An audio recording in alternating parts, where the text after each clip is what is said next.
Welcome back my YouTube channel friend. ಬನ್ನಿ ನಾವಿವತ್ತು ನುಗ್ಗೆಕಾಯಿ ಸಾಂಬಾರನ್ನ ಹೇಗೆ ಮಾಡೋದು ಅಂತ ಈ ವಿಡಿಯೋದಲ್ಲಿ ತಿಳಿಸ್ಕೊಡ್ತೀನಿ. ಮೊದಲಿಗೆ ಸ್ಟವ್ ಆನ್ ಮಾಡಿ ನಾನಿವತ್ತು ಕುಕ್ಕರ್ನಲ್ಲಿ ಮಾಡ್ತಾ ಇದ್ದೀನಿ ಫ್ರೆಂಡ್. ನೀರನ್ನ ಇಟ್ಕೊಳ್ಳಿ. ನೀರು ಹಾಕಿದ ತಕ್ಷಣವೇ ಹಾಕಬೇಡಿ ಬೇಳೆಕಾಳನ್ನ. ಸ್ವಲ್ಪ ನೀರು ಕಾಯಬೇಕು. ಕಾದ ನಂತರ ನಾನಿಲ್ಲಿ ಅರ್ಧ ಬೌಲಷ್ಟು ಬೇಳೆಕಾಳನ್ನ ಹಾಕ್ತಾ ಇದ್ದೀನಿ. ಬೇಳೆಕಾಳು ಬೇಯ್ತಾ ಇರಲಿ ಫ್ರೆಂಡ್. ನಾವಿಲ್ಲಿ ಒಂದು ಖಾರನ ರೆಡಿ ಮಾಡ್ಕೊಳ್ಳೋಣ ಬನ್ನಿ. ಮಿಕ್ಸರ್ ಜಾರ್ನಲ್ಲಿ ಫ್ರೆಂಡ್ ಒಂದು ಈರುಳ್ಳಿನ ಸಿಪ್ಪೆ ತೆಗೆದು ಹಾಕ್ಕೊಂಡಿದ್ದೀನಿ. 2 ಟೊಮೊಟೊನ ತೊಳೆದು ಕಟ್ ಮಾಡಿ ಹಾಕ್ಕೊಳ್ತಾ ಇದ್ದೀನಿ. ಸ್ವಲ್ಪ ಕಾಯಿನ ಹಾಕ್ಕೊಂಡು ಮನೆಯಲ್ಲಿ ತಯಾರಿಸಿರುವಂತಹ ಖಾರದ ಪುಡಿನ ನಾನಿಲ್ಲಿ ಇವತ್ತು 3 ಸ್ಪೂನಷ್ಟು ಹಾಕ್ತಾಯಿದ್ದೀನಿ. ಸೊ ನೀರು ಸ್ವಲ್ಪ ಆ್ಯಡ್ ಮಾಡ್ಕೊಳ್ಳಿ. ನಾವು ಟೊಮೊಟೊ ಹಾಕಿರೋದ್ರಿಂದ ಅದರಲ್ಲೇ ನೀರು ಬಿಡೋ ಚಾನ್ಸ್ ಇರುತ್ತೆ. ಅದಕ್ಕೆ ನೀರನ್ನ ನೋಡ್ಕೊಂಡು ಹಾಕ್ಕೊಳ್ಳಿ.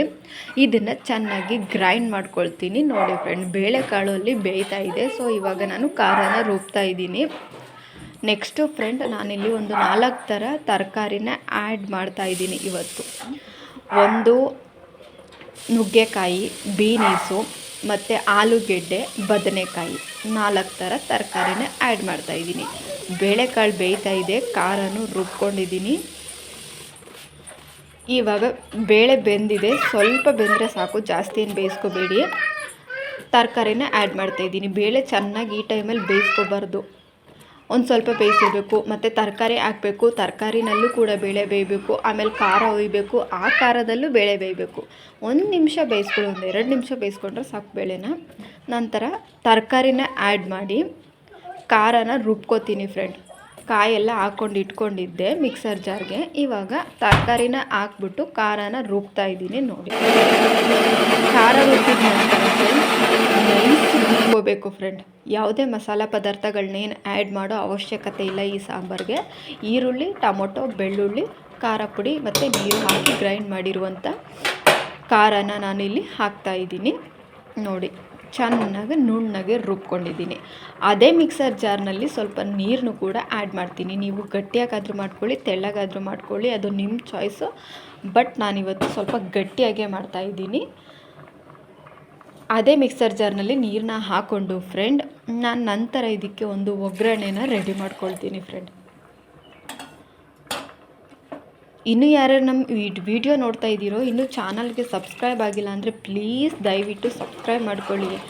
ನಾನು ಮಾಡೋ ವಿಡಿಯೋ ಹೇಗಿತ್ತು ಅಂತ ಕಮೆಂಟ್ ಮೂಲಕ ತಿಳಿಸಿ, ಲೈಕ್ ಮಾಡಿ, ಶೇರ್ ಮಾಡಿ. ನೋಡಿ ಫ್ರೆಂಡ್, ಈಗ ಈ ಕ್ವಾಂಟಿಟಿಲಿ ನಾನು ಸಾಂಬಾರನ್ನ ಮಾಡ್ತಾಯಿದ್ದೀನಿ.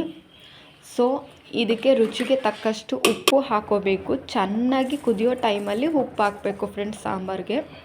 ನೋಡಿ, ಈಗ ಕುದೀತಾ ಇದೆ. ನೆಕ್ಸ್ಟ್ ನಾವಿಲ್ಲಿ ಒಂದು ಒಗ್ಗರಣೆನ ಮಾಡ್ಕೊಳ್ಳೋಣ ಬನ್ನಿ.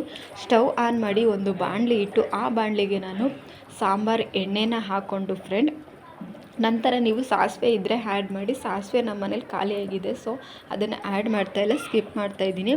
ಎಣ್ಣೆ ಹಾಕಿದ ನಂತರ ಫ್ರೆಂಡ್ ನಾನು ಜೀರಿಗೆನ ಹಾಕ್ಕೊಳ್ತಾ ಇದ್ದೀನಿ. ಸ್ವಲ್ಪ 1 ಸ್ಪೂನಲ್ಲಿ ಒಂದು ಚಿಟಿಕೆಯಷ್ಟು ಹಾಕ್ಕೊಂಡಿದ್ದೀನಿ ನಾನು ಸಾಸಿವೆನ. ಮತ್ತು ಬೆಳ್ಳುಳ್ಳಿನ ನೀವು ಜಜ್ಜಿ ಹಾಕ್ಕೊಳ್ಳಿ. ಅದ್ರ ಸ್ಮೆಲ್ ತುಂಬಾ ಈ ಸಾಂಬಾರಿಗೆ ಟೇಸ್ಟಿ ಮತ್ತು ಘಮ ಕೂಡ ಇರುತ್ತೆ.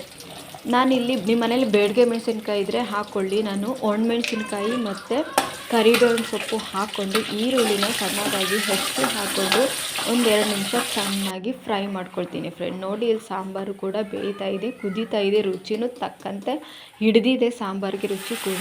ಮತ್ತು ಇಲ್ಲಿ 2 ನಿಮಿಷ ಆಯಿತು, ಬೇಯಿಸ್ಕೊಂಡೆ.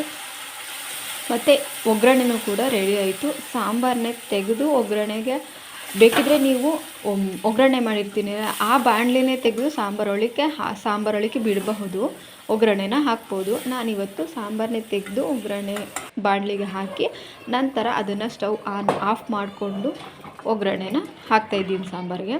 ಈ ಥರನಾದರೂ ಮಾಡ್ಬೋದು, ಆ ಥರನಾದರೂ ಮಾಡ್ಬೋದು. 2 ಥರ ವಿಧಾನ ಇದೆ ಒಗ್ಗರಣೆ ಮಾಡೋದಕ್ಕೆ. ಸೊ ಇವಾಗ ನೋಡಿ, ಚೆನ್ನಾಗಿ ಕುದೀತಾ ಇದೆ, ಸಾಂಬಾರು ಕೂಡ ರೆಡಿಯಾಗಿದೆ. ನೆಕ್ಸ್ಟ್ ಫ್ರೆಂಡ್, ನಾನಿವತ್ತು ಅನ್ನದ ಜೊತೆ ಸರ್ವ್ ಮಾಡ್ತಾಯಿದ್ದೀನಿ. ನೀವು ಮುದ್ದೆ, ಚಪಾತಿ, ರೊಟ್ಟಿ, ಪರೋಟ ಯಾವುದ್ರ ಜೊತೆಗಾದರೂ ಈ ನುಗ್ಗೆಕಾಯಿ ಸಾಂಬಾರನ್ನ ಸರ್ವ್ ಮಾಡ್ಕೋಬಹುದು ಫ್ರೆಂಡ್. ನೆಕ್ಸ್ಟ್ ಕೊತ್ತಂಬರಿ ಸೊಪ್ಪಿದ್ರೆ ಲಾಸ್ಟಲ್ಲಿ ಆ್ಯಡ್ ಮಾಡ್ಕೊಳ್ಳಿ ಕುದಿಯೋ ಟೈಮಲ್ಲಿ. ನಾನಿವತ್ತು ಫ್ರೆಂಡ್ ಅನ್ನದ ಜೊತೆ ಸರ್ವ್ ಮಾಡ್ತಾಯಿದ್ದೀನಿ ಫ್ರೆಂಡ್. ಈ ವಿಡಿಯೋ ನಿಮಗೆ ಇಷ್ಟ ಆದಲ್ಲಿ ಒಂದು ಲೈಕ್ ಮಾಡಿ, ಮತ್ತು ಹೇಗಿತ್ತು ಈ ರೆಸಿಪಿ ಅಂತ ಕಮೆಂಟ್ ಮೂಲಕ ತಿಳಿಸಿ. ಇನ್ನೂ ಯಾರ್ಯಾರು ನಮ್ಮ ಚಾನಲ್ನ ನೋಡ್ತಾ ಇರೋರು ಸಬ್ಸ್ಕ್ರೈಬ್ ಆಗಿಲ್ವೋ ಪ್ಲೀಸ್ ಈ ಕೂಡಲೇ ಹೋಗಿ ಸಬ್ಸ್ಕ್ರೈಬ್ ಆಗಿ. ನಾನು ಯಾವುದೇ ವೀಡಿಯೋನ ಅಪ್ಲೋಡ್ ಮಾಡಿದ್ರೂ ನೋಟಿಫಿಕೇಷನ್ ಆಗಿ ಬರುತ್ತೆ. Thank you for watching friend.